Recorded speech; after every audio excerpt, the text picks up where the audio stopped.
آپ کے دائیں بائیں ہوتے ہیں نا، آپ کے خدمت گزار ہوتے ہیں، آپ کے ساتھ اٹیچ ہوتے ہیں، ان کے اگر اوپر غربت آتی ہے، پریشانی آتی ہے، آزمائش آتی ہے، تکلیف آتی ہے، تو وہ ان کا ذاتی معاملہ نہیں. میرے نبی پاک نے اسے ذاتی معاملہ نہیں کہا. حضرت ربیہ بن کعب کی وہ حدیث تو سارے لوگ سناتے ہیں کہ وضو کرایا کرتے تھے تو نبی پاک نے فرمایا کچھ مانگ لے. انہوں نے جنت میں نبی پاک کا پڑوس ہی مانگ لیا، یہ بخاری میں موجود ہے. لیکن وہ والی حدیث بھی پڑھو کہ جب نبی پاک نے انہیں کہا کہ ربیہ تو مجھے وضو کراتا رہتا، شادی کیوں نہیں کرتا؟ حضور نے نہیں فرمایا کہ اس کا ذاتی معاملہ ہے، میں شادی کراؤں گا، میں اس کام میں کیوں آؤں گا، شادی کیوں نہیں کرتا؟ عرض کی حضور کوئی کاروبار نہیں، کوئی معاملہ نہیں، کوئی رنگ روپ نہیں، اور آپ کی خدمت سے بھی رک جاؤں گا. کہتے ہیں حضور خاموش ہو گئے. اگلے دن پھر پوچھا نکاح کیوں نہیں کرتے؟ میں نے کہا حضور نہ کاروبار ہے، نہ گھر ہے، نہ مکان ہے، نہ رنگ روپ ہے، کون رشتہ دے گا؟ جب میں یہ کہہ کے باہر نکلا نا حضور خاموش ہو گئے، تو میرے دل میں خیال آیا ربیہ تو بحث کیوں کرتا ہے اور ان کو بتاتا ہے جنہیں اللہ نے سارا کچھ ہی عطا فرمایا ہوا ہے.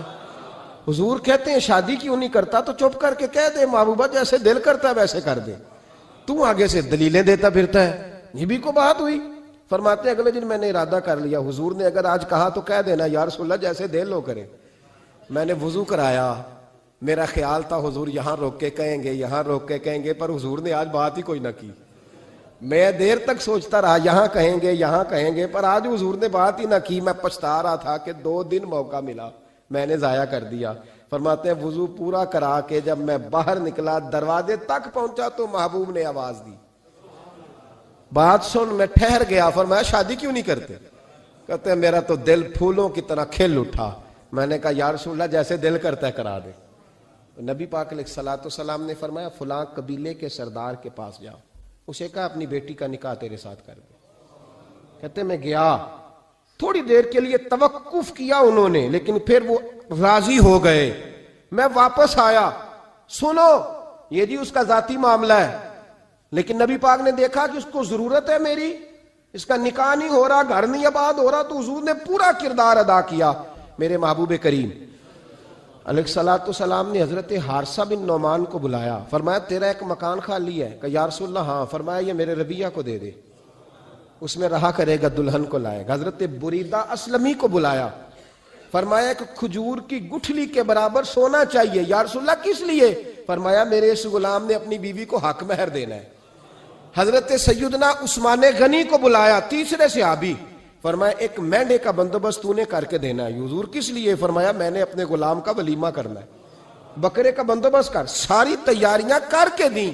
حضرت ربیہ کہتے ہیں جب میں دلہن بیاہ کے گھر لایا تو میرے دوست یار رشتہ دار مبارک دینے آئے، کہنے لگے تیری کیا بات ہے، شادی بھی اعلیٰ خاندان، ولیمہ بھی، اور کھجور کی گٹھلی کے برابر حق مہر بھی. تو حضرت ربیہ رو پڑے. فرمانے لگے میں تو کالا کلوٹا حبشی غلام تھا، سلام بھی کوئی نہیں لیتا تھا، مجھے مبارک نہ دو، میرے مصطفیٰ پہ درود و سلام پڑھو. یہ سارا حضور کا کرم ہے. کہتے ہیں اس کا ذاتی معاملہ ہے، بھئی سارا دن تیرے ساتھ رہتا ہے، اٹھتا بیٹھتا ہے، تیری نوکری کرتا ہے، تو نے کبھی پلٹ کے دیکھا ہی نہیں، تو نے کبھی اشک شوئی نہیں کی، تو نے اتنا ٹائم ہی نہیں دیا کہ تیرے کندھے پہ سر رکھ کے رو سکے، تیری توجہ ہی نہیں. نبی رحمت علیہ السلام دائیں بائیں والوں آگے پیچھے والوں کا خیال رکھتے، جہاں جس کو ضرورت ہوتی حضور اس کی ضرورت میں پہنچتے، اشک شوئی کرتے، نبی پاک پیار کرتے. کہتے ہیں اس کا ذاتی معاملہ ہے، میں کیا کروں؟ سنو حضرت جابر بن عبداللہ رضی اللہ تعالیٰ عنہ کے جو والد تھے نا حضرت عبداللہ بن عمر رضی اللہ تعالیٰ عنہ، وہ اعلیٰ ترین احد کے شہید ہیں کہ نبی پاک فرماتے ہیں رب کریم نے خود ان سے گفتگو فرمائی ہے، خود ان سے گفتگو کی اللہ تبارک و تعالیٰ نے. حضرت جابر بن عبداللہ کے والد عبداللہ بن عمر احد میں شہید ہو گئے تھے. 6 یا 10 بہنیں تھیں ان کی. قرضے چڑھ گئے، کاروبار میں نقصان ہو گیا. ضروری نہیں کہ کوئی آدمی دھوکے بازی ہو تو وہ مقروض ہوتا ہے، یہ ضروری نہیں. تلک الایام نداولھا بین الناس، اللہ لوگوں کے دن پھیرتا ہے، حالات تبدیل کرتا ہے. اب صحابی پہ کچھ شک کر سکتا ہے؟ لیکن حضرت جابر کہتے ہیں اتنا قرضہ چڑھ گیا کہ ایک ایک بال میرا قرضے میں ڈوب گیا. قرضے بڑے دینے تھے، مقروض آتے، تنگ کرتے. خود نبی کریم علیہ السلام نے فرمایا ہے کہ جو مقروض ہوتا ہے وہ قیدی ہوتا ہے، جب تک قرض دے نہیں لیتا اتنی دیر تک وہ آزاد نہیں ہوتا. حضرت جابر ابن عبداللہ کہتے ہیں میرے باغ میں کھجوریں پکی تھیں. یہ بخاری میں بھی ہے، کنز العمال میں بھی ہے، ابن کثیر میں بھی ہے، امام حلبی نے سیرت حلبیہ میں بھی لکھا ہے، 20 درجنوں کتابوں میں آپ کو روایت ملے گی. فرمانے لگے کھجوریں جب میری پک کے تیار ہو رہی تھیں تو مقروض جب پیسے لینے آتے تو میں کہتا قرضے یہ کھجوریں پکتی ہیں تو دیتا ہوں. یہ ہم پنجاب کے لوگ کیا کہا کرتے تھے؟ ہاڑی سونی جی. یہاں چاول کی فصل پہ، یہاں گندم کے. ہم نے تو کپڑے لیے ہوتے تھے ادھار دکانوں سے کہ فصل پکتی ہے تو پھر دے دیتے ہیں. کہا کھجوریں پکتی ہیں تو دیتا ہوں. فرماتے پتہ مجھے بھی تھا کھجوریں زیادہ تھوڑی ہیں اور جن کے پیسے دینے ہیں وہ پیسے. فرماتے ہیں کھجوریں پک گئیں، اتاری تو یہ تو 11 گنا بھی اور ہوں تب بھی قرضہ نہیں اترتا. کہتے ہیں میں نے دوستوں سے، یاروں سے، رشتہ داروں سے، وہ جو کہتے ہیں نہیں کوئی حکم ہوا تو بتانا. پھر جس دن بندہ حکم بتاتا ہے اس دن کہتے ہیں آج سویرے ہی بچہ پیسے لے گیا ہے. یہ تو 2 گھنٹے پہلے بتاتا تو تیرا کام. ہنس رہے ہیں آپ بیچ بیچ میں سے. 2 گھنٹے بعد لیٹ ہیں آپ، بلکہ کئی تو پونے گھنٹے کا ٹائم دیتے ہیں. کہتے ہیں پونا گھنٹہ پہلے تو آ جاتا تو تیرا کام بس. اور جب بھی آپ فون کرو سے اگلی دفعہ کریں تو پھر شاید آدھے گھنٹے کا ٹائم دے دیں کہ آدھا گھنٹہ ہو گیا تو لیٹ ہو گیا، ورنہ کام بالکل تیار تھا. اور ہمارے زمانے میں تو دوستی قائم رکھنی ہے تو صرف اس سے رہ سکتی ہے جسے آپ کام نہ بتائیں. حالانکہ اس دوست کا کیا مطلب؟ دنیا تے جو کام نہ آیا اوکھے سوکھے ویلے، اس بے فیضے سنگی کو لو بہتر یار اکیلے. کیا مطلب ہے؟ کام بتایا تو رفو چکر ہو گیا. مانا کیا ہوا اس بات کا؟ میرے رسول کائنات علیہ السلام کے صحابی کہتے ہیں سب سے کہا پر کسی نے نہ سنی. جب میں تھک گیا نا تو میں دروازہ رسول پہ چلا گیا. یا رسول اللہ، یا رسول اللہ، یا رسول اللہ. حضور قرضے زیادہ ہیں، کھجوریں کم ہیں، یہودیوں کے پیسے ہیں وہ مانتے نہیں. نبی پاک نے فرمایا ان سے کہو تھوڑے تھوڑے لے لیں باقی پھر دے. حضور نہیں مانتے. حضور کہہ سکتے تھے سلمان جاؤ بات کر کے آؤ، جاؤ بلال، صہیب جاؤ. کون جاتا ہے مقروضوں کی سفارش کرنے؟ کہتا ہے بھائی میں نہیں بیچ میں آؤں گا، اتنے پیسے اوہ میں اپنے موبائل فون بند کر جاتے کوئی پوچھے نہ. لیکن نبی کریم علیہ السلام نے فرمایا سنو، خود رسول پاک نے، خود نبی پاک نے، حضور نے فرمایا چل میں تیرے ساتھ چلتا ہوں، چل میں تیرے ساتھ چلتا ہوں. مقروض کے ساتھ، امیر کے ساتھ نہیں، اس کے ساتھ نہیں جس نے پیسے لینے ہیں، بلکہ حضور مقروض کے ساتھ، گرے ہوئے کے ساتھ چلے. چل میں چلتا ہوں. یہودی تک گئے، فرمایا کچھ لے لے، یہ بیچارہ دھوکے باز نہیں الجھ گیا ہے غربت، کچھ لے لے باقی پھر دے دیں گے. کہنے لگا سارے ہی لینے ہیں. جب اس نے بات نہ مانی تو پھر یہ اللہ کے رسول ہے نا. اعلیٰ حضرت فرماتے ہیں میرے کریم سے گر قطرہ کسی نے مانگا دریا بہا دیے، دربے بہا دیے. یہ دربے کیا ہوتے ہیں؟ یہ مجھے پوچھا تھوڑے دن پہلے ایک شخص نے. آپ سنتے رہتے ہیں نا شعر، آپ تو ترجمہ پوچھتے ہی نہیں نا. کبھی پوچھ لیا کریں کہ اس کا معنی کیا ہے، کبھی پرچی لکھ لیا کریں تاکہ کوئی جب آپ سے پوچھے تو یہ دربے کیا ہے. لفظ دربے ہے ہی نہیں اصل میں. اعلیٰ حضرت کو پڑھتے نہیں نا لوگ تو انہیں پتہ ہی نہیں وہ بات کتنی اعلیٰ. یہ لفظ دربے نہیں ہے. اعلیٰ حضرت کہتے ہیں میرے کریم سے گر قطرہ کسی نے مانگا دریا بہا دیے ہیں، در بے بہا دیے ہیں. در علیحدہ ہے اور بے بہا. در کہتے ہیں ہیرے کو، ایک معنی ہیرا ہے. در بے بہا، بے بہا کی تو سمجھ آتی ہے نا. در بے بہا دیے ہیں یعنی ہیرے بے بہا دیے ہیں اسے. اب سمجھ آئیے بات کی. دریا بہا دیے ہیں، در بے بہا دیے ہیں، یہ معنی ہے شعر کا.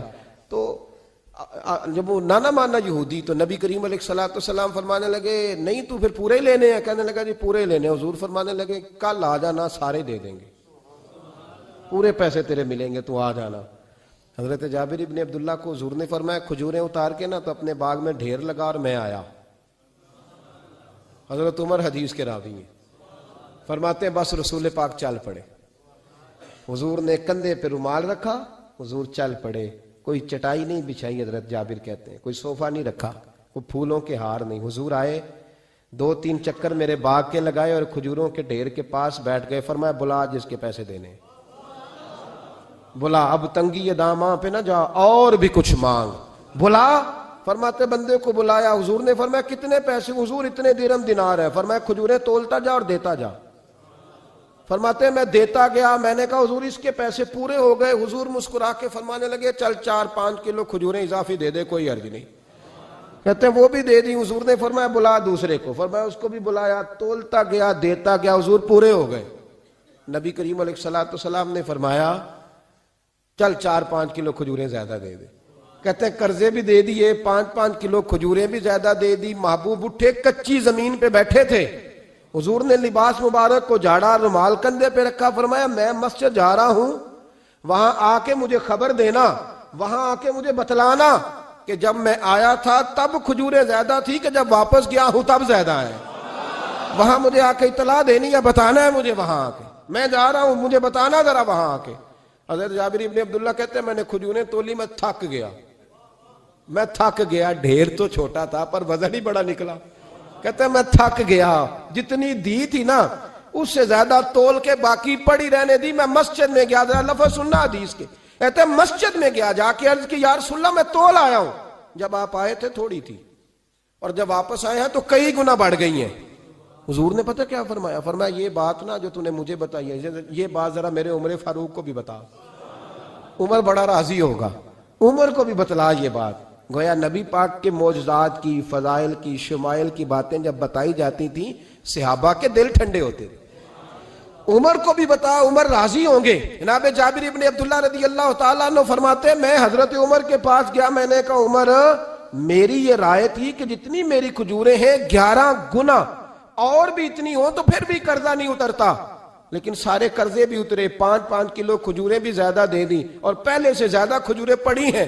تو کہتے ہیں حضرت عمر کی آنکھیں روشن ہو گئیں, چہرہ مسکرانے لگا, کہنے لگا تو اب بتا رہا ہے نا, اب واپس آ کے رزلٹ سنا رہا ہے, تو صحابہ سے پوچھ لے جب نبی کریم گئے تھے تو میں نے اسی وقت کہا تھا.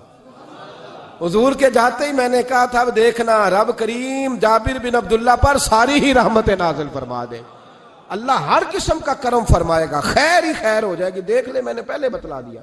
میرے نبی پاک سلام چھوٹی چھوٹی باتوں کا خیال رکھ, چھوٹی چھوٹی چیزوں پر توجہ دیتے, خیال کرتے کس کو کس وقت کس چیز کی کہاں حاجت ہے, اس کی وہ حاجت پوری کی جاتی, اس کا دھیان رکھا جاتا. حضرت جابر خود فرماتے, یہ مسلم کے لفظ ہے, فرماتے ایک دفعہ میں حضور کے ساتھ جہاد پہ گیا تھا, میرا اونٹ کمزور تھا, میں پیچھے رہ گیا.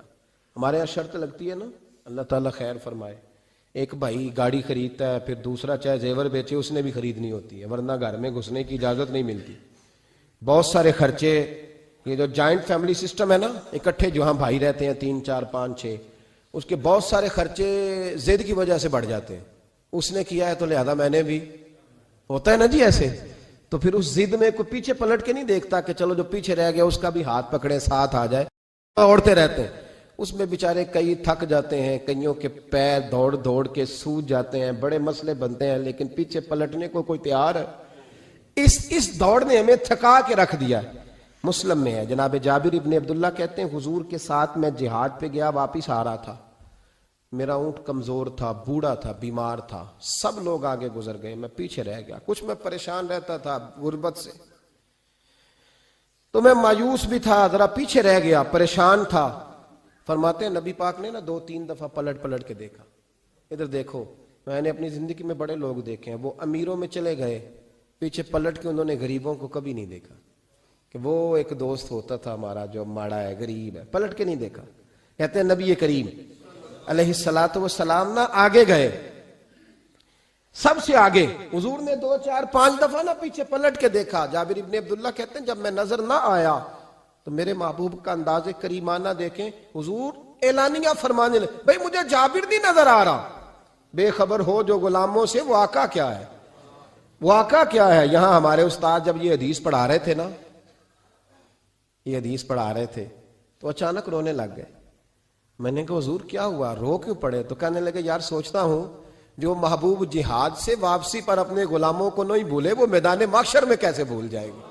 وہ وہاں بھی پوچھیں گے فلانا کدھر گیا, فلانا کدھر گیا, ایک ایک کا نام لیں گے. حضور نام لیں گے, ہماری موج بن جائے گی.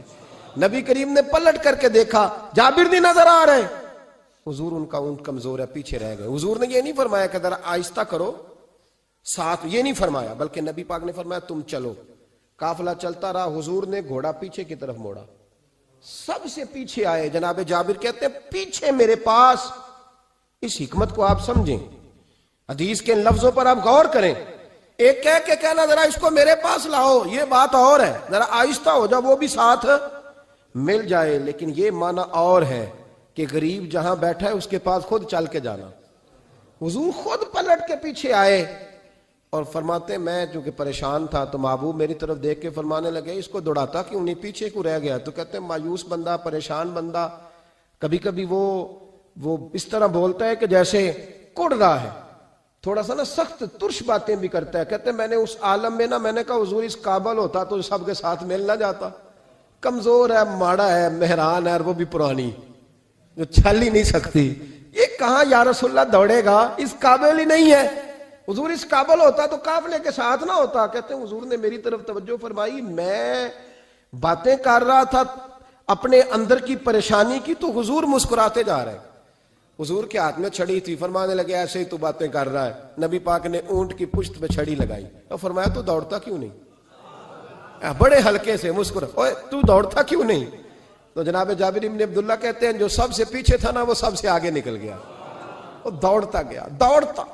فرماتے ہیں میرا چہرہ بھی عجیب سا، لوگ میرے انداز دیکھیں کہ یہ کیسے آگے نکل گئے، کیسے، کبھی نہ سوچ یہ کیسے نکل گیا، بس سمجھ لے آگے وہی نکلا ہے جسے مصطفیٰ کی تھپکی مل گئی ہے۔ تو یہ نہ کہ سیاست کر گیا، چلاکی کر گیا، بس تھپکی مل گئی تو بات بن گئی۔ کہتے ہیں میں نکل گیا آگے، حضور کی تھپکی جو ملی تھی۔ حضرت جابر ابن عبداللہ کہتے ہیں حضور گھوڑا دوڑا کے میرے پاس آئے، خود حضور نے میرا اونٹ تیز کرایا نبی پاک کی برکت سے۔ تو قریب آ کے فرمانے لگے ٹھہر جا یار، ہم بھی تیرے قافلے میں، ہمیں بھی ساتھ لے لے۔ فرماتے اب تو میں رو ہی پڑا کہ خود بھیک دیں، خود ہی کہیں منگتے کا بھلا ہو، ٹھہر جا یار ہمیں بھی ساتھ لے لے۔ جناب جابر ابن عبداللہ رضی اللہ تعالیٰ عنہ فرماتے ہیں کہ جگہ پڑاؤ کیا، رکے، ٹھہرے کھانے پینے کو، نماز پڑھنے۔ نبی کریم نے مجھے بلایا، میں حاضر ہوا تو کہا یا رسول اللہ حضور حکم۔ تو محبوب فرمانے لگے جابر یار تیرا اونٹ میں نے نرالا ہی دیکھا، بوڑھا ہو کے سب سے آگے نکل جاتا ہے، بیمار ہو کے، کمزور ہو کے۔ کہتے ہیں میں چہرہ دیکھتا جا رہا ہوں کہ حضور سارا ہی پتہ ہے آپ کو، میں کیا عرض کروں؟ تو محبوب فرمانے لگے پسند آ گیا، بیچ نہیں دیتے میرے ہاتھ؟ کہا یا رسول اللہ آپ رکھ لیں۔ حضور آپ کا یہ؟ فرمایا نہیں میں پیسے دوں گا۔ کتنے کا ہے؟ کہا یا رسول اللہ آپ رکھ لیں۔ فرمایا پیسے دوں گا۔ یا رسول اللہ مارکیٹ میں جاؤں تو 6-7 دینار کا بکے گا۔ فرمایا نہیں بھائی میں تو پورے 10 دوں گا۔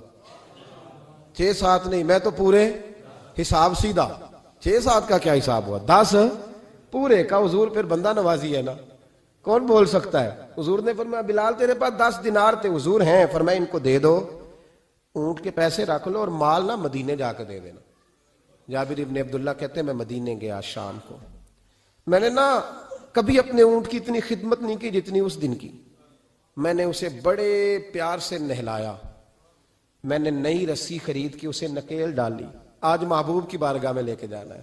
کہتے ہیں تیاری کر کے نا، تیاری پوری تیاری کر کے، تن تندور ہڈاں دا بالن تے اسی ہاواں نال تپایا، کپ کپ مکیاں پیڑے کیتے، عشق پلیتھن لایا، تن دا سالن تے من دی ہانڈی، اتو لون صبر دا پایا، غلام فریدا وے میں ساری تیری، تینوں اجے یقین نہیں آیا۔ کہتے ہیں اسے بڑے پریم سے، بڑی محبت سے سجا کے، سوار کے، نکھار کے، تیار کر کے میں نبی کریم کی بارگاہ میں لے کے گیا۔ ظہر کی نماز پڑھ کے حضور نکلے، میری طرف دیکھا، میں نے کہا حضور پیسے لے لیے تھے، یہ آپ کا سامان ہے، مال ہے؟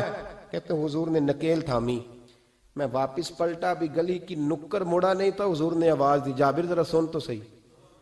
کہتے ہیں میں واپس آیا تو حضور مجھ سے باتیں کرنے لگے، فرمانے لگے یہ میرا اونٹ ہے، اسے کمزور اور بوڑھا نہ سمجھنا، کبھی جانوروں میں دوڑا کے دیکھنا سب سے آگے نکل جاتا ہے۔ اور قریب محبوب فرمانے لگے 6-7 دینار کا نہ سمجھنا، میں نے پورے 10 دینار کا خریدا۔ اور پھر حضور پھر مسکرائے، فرمایا جابر تمہیں پتہ ہے تحفہ لینے دینے سے محبت بڑھتی ہے؟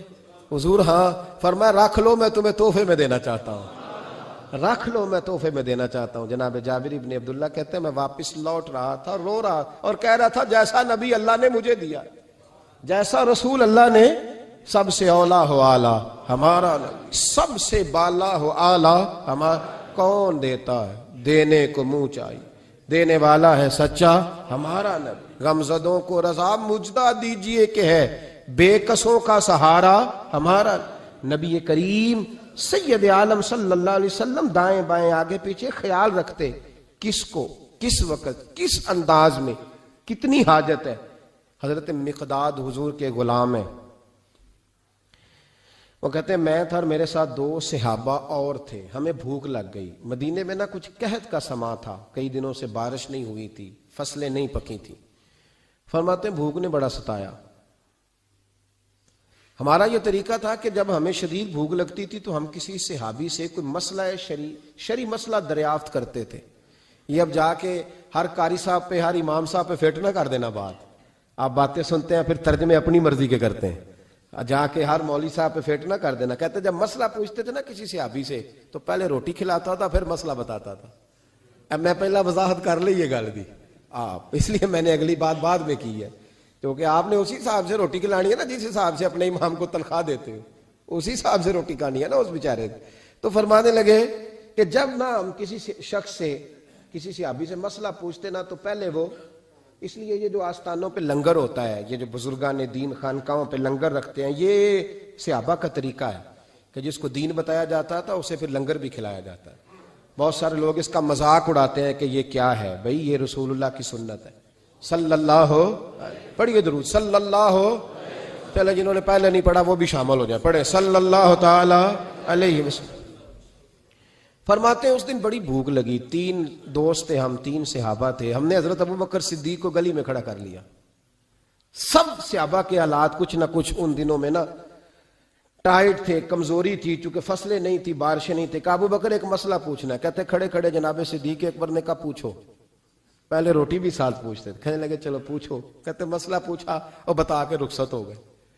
پھر ہم نے حضرت عمر سے پوچھا, انہوں نے بھی سوال کا جواب دیا پر کھانا نہ پوچھا. پھر 2-3 اور لوگوں کو ہم نے ٹٹولا, لیکن اس دن سب نے مسئلہ ہی بتایا, روٹی نہیں پوچھی. حضرت مقداد کہتے ہیں ہم نے پروگرام بنایا حضرت عبد الرحمن ابن عوف سے مسئلہ پوچھنے کا, تو میرے ساتھ والے دونوں کہنے لگے بس کر, بڑے آزما لیے, اب چل سیدھا دروازہ رسول پہ چلے.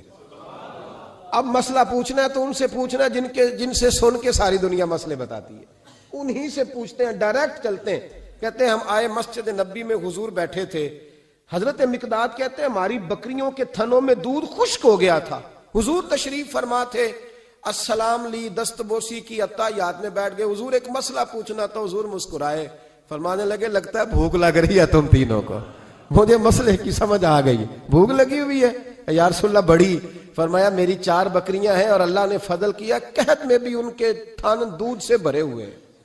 فرمایا جاؤ, 3 تم ہو, چوتھا میں ہوں, اس طرح کرنا 3 بکریوں کا دودھ تم پی لینا, 1 کا میرے لیے لے آنا. کہتے ہیں یا رسول اللہ ہم پی آئے. تو حضور نے فرمایا رکو, جب تک تمہارا دل کرے میرے مہمان بن سکتے ہو. فرماتے ہم 3 دن نبی پاک کے مہمان رہے. صبح و شام 4 بکریوں کا دودھ دھوتے, 3 کا پی لیتے, 1 پیالہ حضور کے لیے رکھ لیتے.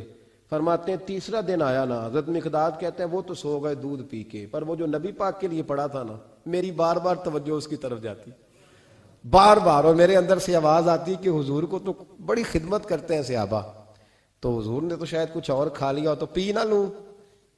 کہتے ہیں کئی دفعہ میں نے روکا پر میں نہ ہی اپنے آپ کو روک سکا, میں پی گیا حضور کے حصے کا بھی دودھ. جب میں پی گیا وہ دودھ, کہتے ہیں اب پینے کے بعد جو پریشانی ہوئی وہ زیادہ تھی. دل میں خیال آیا اگر حضور ناراض ہو گئے کہ بھئی تمہیں تمہارے حصے کا دودھ دیا تھا اور مسلسل 3 دن سے مل رہا ہے, پھر کیوں پیا, اور حضور ناراض ہو گئے تو گرا جو ان کی نگاہ سے وہ سنبھل نہیں سکتا. فرمانے لگے اسی پریشانی میں تھا کہ حضور آ گئے. اب تو میرا وجود کانپنے لگا. سرکار سیدھے اس پیالے کی جانب گئے جس میں دودھ ہوتا تھا. فرماتے ہیں نبی پاک نے نہ اٹھایا کپڑا, اٹھایا برتن, دودھ نہیں تھا. حضور نے پوچھا نہیں کون پی گیا ہے, بلکہ نبی پاک نے ہاتھ اٹھایا کہ اللہم اطعم من اطعمنی واسقی من سقانی, یا اللہ جو مجھے کھلائے تو اسے کھلا, جو مجھے پلائے تو اسے پلا. حضرت مقداد کہتے ہیں میں نے کہا اوہ یہ تو بڑی قیمتی دعا مل رہی ہے, بکریاں میری جو بکریاں تھیں وہ تو پہلے نہیں دودھ دے رہی, تھنوں میں دودھ خشک ہے, اور اتنی بڑی دعا کہ جو کھلائے اسے کھلا, جو پلائے اسے پلا. نبی کریم علیہ السلام کی دعا سنی تو کہتا میں بستر کے اندر منہ دیا ہوا تھا, جھٹ سے میں نے کپڑا اتارا, چھری پکڑی اور اپنے باڑے میں چلا گیا کہ ایک بکری ذبح کر کے لاتا ہوں, حضور کو کھلاتا ہوں تاکہ یہ دعا مجھے مل جائے کہ یا اللہ جو مجھے کھلائے تو اسے کھلا. فرماتے ہیں میں بکریوں کے باڑے میں گیا,